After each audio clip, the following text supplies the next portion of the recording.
Bonjour, c'est Fred. Dans l'épisode 5, il est question de destruction de données. Et Alicia dit même que l'archivage numérique, c'est une grande partie de notre métier. Autant dire que j'ai du chemin pour la rattraper. Mais je sais quand même quelques petites choses. Plus, en tout cas, que Joseph. Aujourd'hui, on continue à archiver des informations qui ont été consignées sur un support papier dans leur premier état. Dans ce cas, c'est cet original papier qui fera foi. Mais d'autres informations ne passent pas par cette étape papier.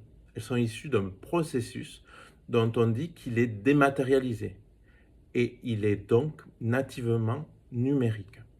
Par exemple, aujourd'hui, vous déclarez directement vos impôts sur une plateforme info.gouv.fr. Il en résulte un ou plusieurs documents numériques auxquels on peut avoir accès sans papier.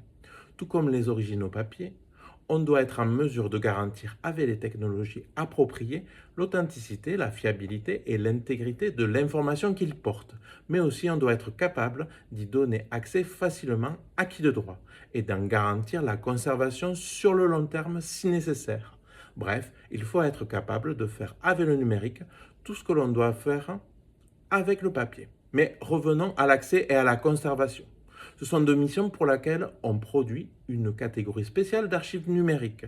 Pour le coup, il ne s'agit pas d'archives nativement numériques, mais de documents que l'on numérise, soit pour faciliter l'accès en ligne à une grande catégorie d'usagers, soit pour préserver les originaux papiers lorsqu'ils sont trop fragiles pour être communiqués.